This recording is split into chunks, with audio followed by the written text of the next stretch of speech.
In my life, I've gone through 3 transformations. And all of them had one thing in common. Money! Josh, it's not real, it's okay. You don't need to pick it up. Money! The root of all evil. That thing which doesn't grow on trees. And today, I want to take you through these 3 transformations and how they all had to do with money in some shape or form. Starting with transformation 1, which I'm calling the cocoon. Now I want to take you on a journey back to the mid-1990s. This is me in full Backstreet Boy glory. And to the left of the photo is the best financial manager I've ever met. My mom. I've worked with some of the best financial minds in the world. And nobody has managed to do so much with so little the way my mom did. You know, back then, in this photo, we're a typical 90s working class family, rising up the ranks. My dad had a good job at a manufacturing company.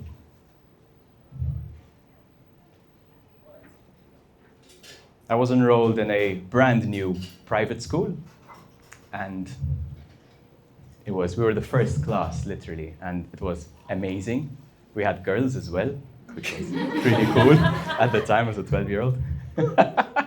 So life was good. Life was amazing until one November night, it wasn't. So my dad walked in late after a night shift at work, and he said 3 words that would change everything for me. He fired me.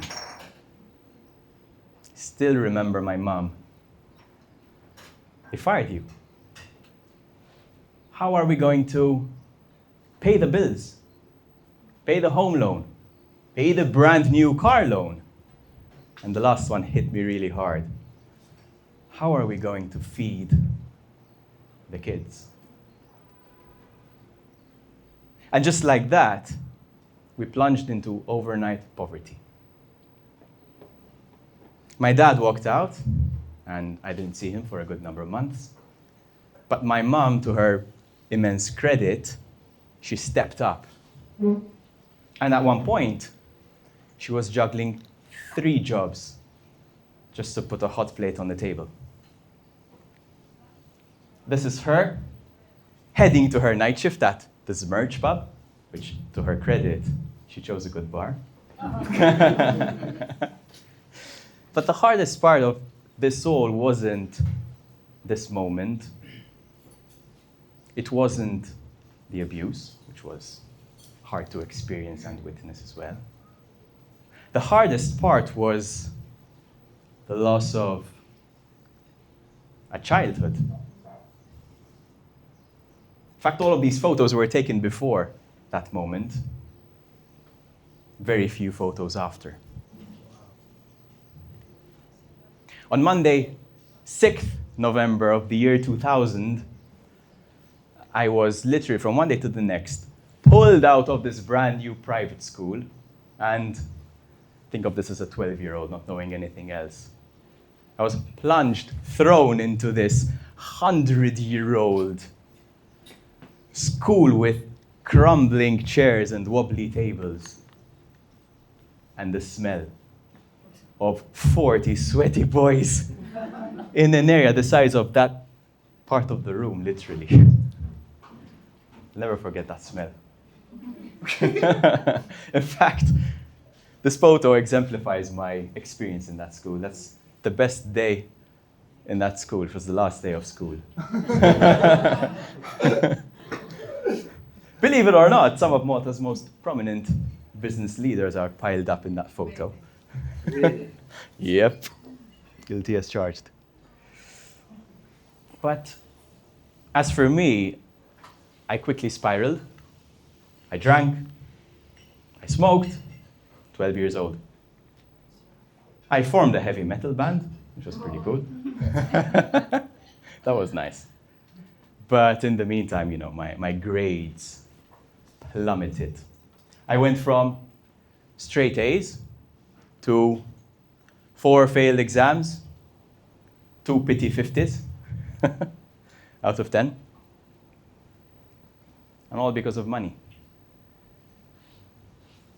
Eventually, I hit a brick wall after yet another night of getting smashed. I was hungover, and I remember looking at myself in the mirror and saying, if you don't get your act together, you're going to end up just like your dad. So I did what I do best. I locked myself in the room. I studied and worked 24/7 for a whole year. If you know, you know. But with time, I began to see things differently. You see, now that I'm 23 years older, and my dad is no longer with us, I actually feel for him. He lost everything overnight. His job, his identity, exactly, Sarah, his role in the family, as you say.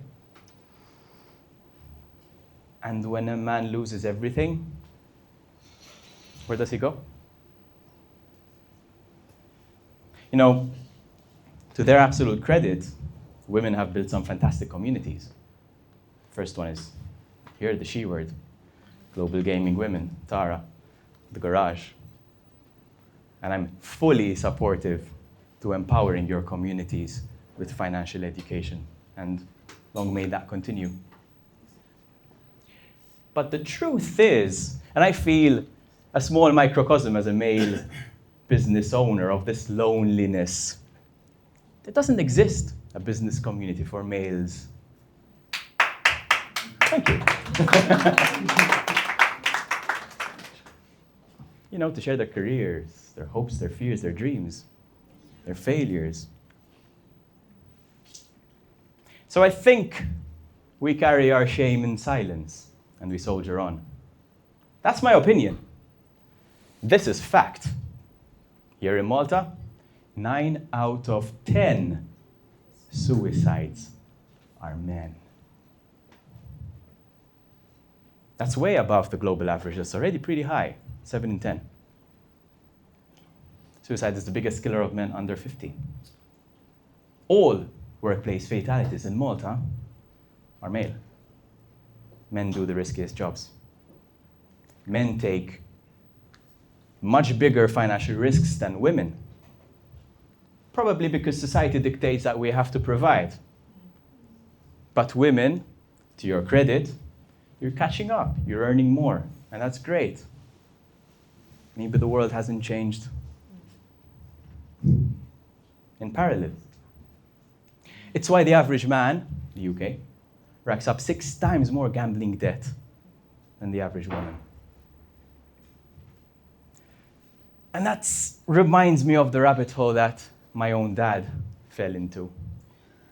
And that's why, you know, today I help everyone, both men and women, to manage their money, because managing your money is managing your life.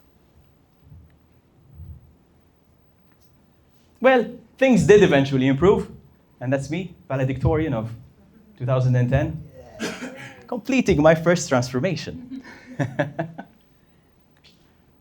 Now, fast forward 10 years to transformation 2, which I'm calling the caterpillar. Now, it might not look like it. I hate those short sleeve shirts. At this point, it doesn't look like it, but I am tax manager at the world's 5th largest accounting firm. I'm... Kind of does look like it. It kind of does look like it, okay. Fair point. You got me there. 100,000 people, I'm the youngest tax manager, youngest manager at all, at this firm. And I hated every second of it. So I packed my bags and I left and I went to Spain to do my second master's degree in Spain. Now the plan was to get a scholarship, because back then, and even today, they were offering scholarships, especially in financial services, which the government was really pushing, and funded partly using a scholarship. Makes sense, right? Makes financial sense. Yet, August comes, I open the email, and I missed the scholarship with one spot. Yeah. People with nicer sounding surnames got it. And more questionable degree choices. So the plan was actually, okay, plan B. I go there, I study full-time and work part-time. Plan B. I land in Spain, 60% youth unemployment. If you guys, Trudy, Pamela, Josh, are sitting at a table, 2 of you are jobless. So plan B went to hell as well. And I had to learn something that they never taught you at school, even as a qualified accountant. How to manage your money with no income whatsoever. Don't ask me how I did it. Okay, pause for 1 sec. Is it going to be a bit of buzzer? Hello. It's not very good though. Thank you. Good timing. Cheers, mate. We're going to edit that out the video. Okay, we're safe now. Don't ask me how I did it. Josh, you have to give me 30 seconds for this. Okay. Don't ask me how I did it, but eventually I did return to Malta. Broke, again, and 25,000 euros in debt. But I made it.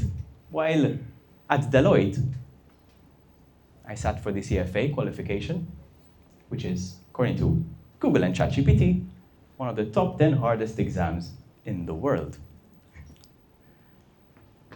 Only 1% of those who start this manage to finish it. And yes, for me, this is a big deal. I'm just a boy from San George Gzira, down the road. I'm literally the guy next door. These Wall Street credentials, they weren't made for people like us. And if you know what Gzira was like back then, you know what I mean. But I feel I do my best work as the underdog.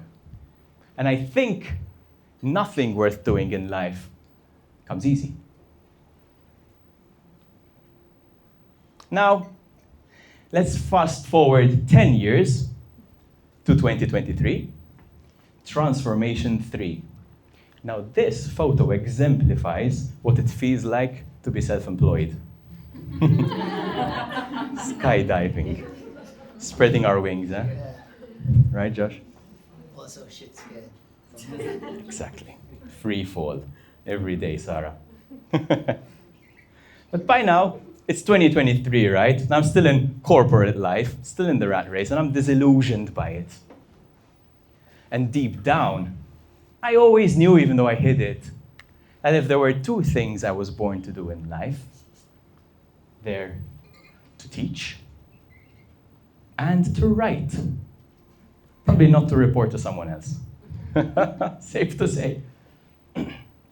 Now, I'd been teaching part-time, lecturing at universities and business schools for a good part of 15 years. And after every MBA class, or accounting or finance class, I'd see the same pattern. People of all levels, CEOs, HR professionals, tech professionals, they'd struggle with what I thought were basic financial concepts. Year after year, the same thing would happen.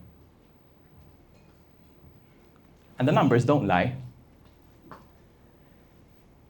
Only 1 in 3 can pass a basic financial test in the developed world. In Malta, just 1 in 5 people know what the time value of money is, the most crucial investing concept there is.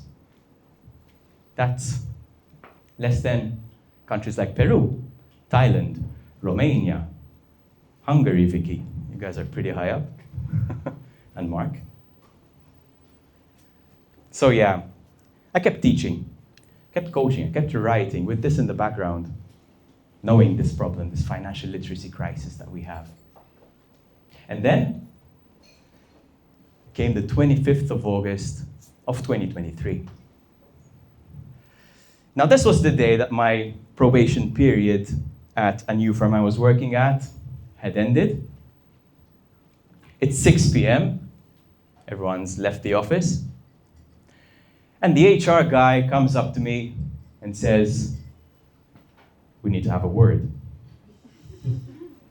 Okay, fine, 6 p.m., end of probation. I'm thinking, all right, this is good. This is a heads up, confirming our permanent employment.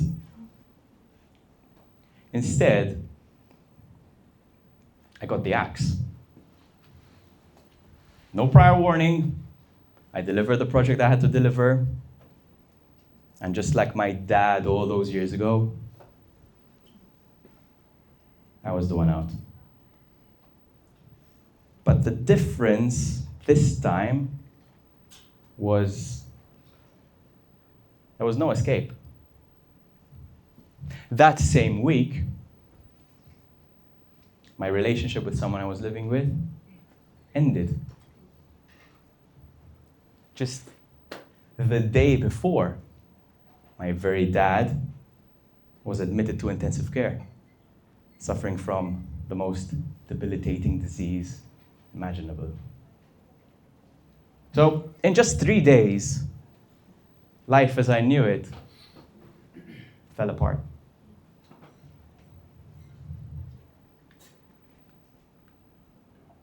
But yeah, I had no time to think. I had a mortgage to pay. I had bills to fulfill. So, I did what I always do. I worked, picked up the pieces, I hustled, I worked 24/7. And I do my best work as the underdog. And here we are today. 18 months later, Malta's first full-time financial coach. Around 25,000 organic followers in a subject most people find boring. In a country most can't even locate on a map. I've spoken to rooms of 400 people, collaborated with the Financial Times, MFSA, tax authorities, and some of the largest entities worldwide. And this Saturday, I'm hosting my public money management masterclass with 50 people already signed up.